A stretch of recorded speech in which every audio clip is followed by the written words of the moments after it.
Well, good morning. I'd like to welcome you back to a new week and another Anchored in the Word morning reflection. And it's hard to believe that last week we completed 200 episodes for the year 2023. So this is episode 201. And if you've been working through these passages with us through the month of October, we're working through passages dealing with missions, and we're going to continue in that theme. And I'm very excited about what we're going to introduce this morning for the rest of the week.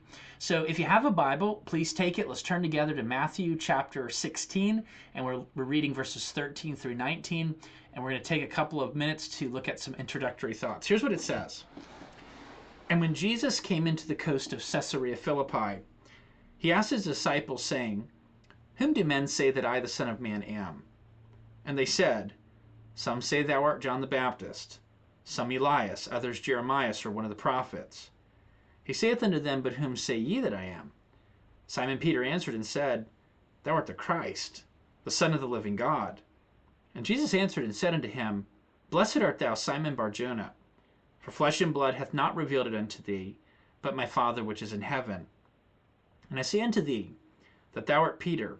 Upon this rock I will build my church, and the gates of hell shall not prevail against it. And I will give unto thee the keys of the kingdom of heaven, and whatsoever thou shalt bind on earth shall be bound in heaven, and whatsoever thou shalt loose on earth shall be loosed in heaven." Now, the passage in front of us is obviously not meant to teach us about missions. What it is it's a conversation between Jesus and the Apostle Peter. And in this conversation, Jesus is giving some very important details about the nature of the church and the relationship between Christ and the church. Now, the reason that this discussion is important for the topic of missions is because the things that Jesus are going to say should be foundational to our perception on how we should relate to this issue of missions and how we should view the kind of work that we're doing as a local church. And so each day this week, Lord willing, we're going to take it piece by piece, and we're going to look at different pieces of what Jesus says, and we're going to look at how those pieces should shape our worldview when it comes to this issue of missions, and how these things are to encourage us to be faithful and to encourage us while we are being faithful. So let me give you a couple of stats that I came across over the last several months that I think are helpful to set the discussion that we're going to have throughout the week. The first stat is from Gallup, March 29th, 2021. This is what it says. From 1940 until 2000, more than 70% of Americans belonged to some kind of religious institution. From the years 2000 to 2021, that number fell from above 70% to below 50% to 47%. To add to that, when they went deeper into that, they saw that amongst millennials, those would be people about my age and younger, that number falls down to 36%.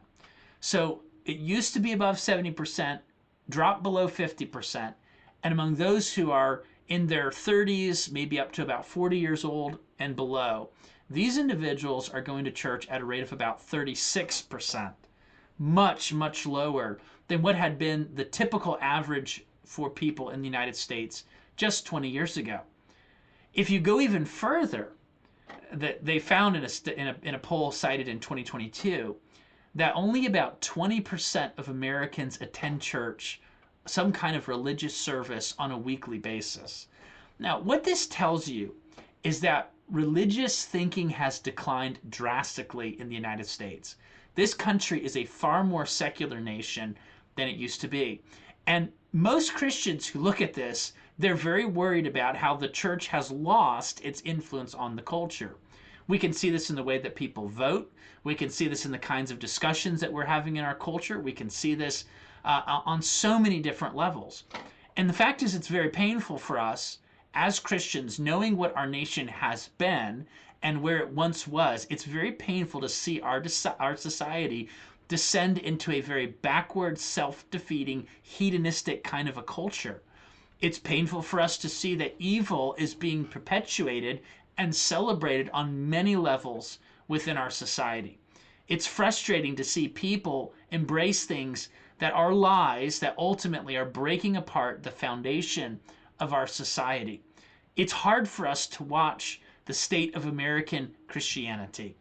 And when we look at the state of American Christianity, we wonder and ask the question, well, what is in the future? If we have seen such a drastic decline in just 20 years, what's going to happen another 20 years from now? Are we going to have 10% of our population attending church regularly? Are 30% of the people in the culture going to be involved in some kind of religious affiliation? How secular is America going to become? These are the kinds of questions that we ask. But beyond those questions, we ask this other question.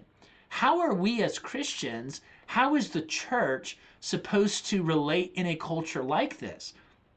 Do we need to change our methods? Do we need to make adjustments? Do we need to do things that make the culture view us more positively? And I see that a lot of times Christians and a lot of churches settle for some kind of gimmick to try to get people to feel as if the church is a more palatable place. It's a place that they should be okay with, rather than looking at it as something that's a threat to the order of society. But I want to remind you that the kinds of things we're seeing in American society, they are new to us, but they're not new to church history. And the Apostle Paul, when he was writing to Timothy at the end of his life, told Timothy how the church is supposed to relate to the culture around them and what God's program ultimately is. And listen to what he says in 2 Timothy 4, verse 1. He says, Timothy, preach the word. Be instant, in season, out of season, reprove, rebuke, exhort, with all longsuffering and doctrine. He says, the time will come when they will not endure sound doctrine, but after their own lust, they shall heap to themselves teachers having itching ears, and they will turn away their ears from hearing the truth. They will be turned unto fables. But watch thou in all things, endure affliction, do the work of an evangelist, make full proof of thy ministry. What does the Apostle Paul say? Does he say, well, the church needs to be more accommodating to the culture?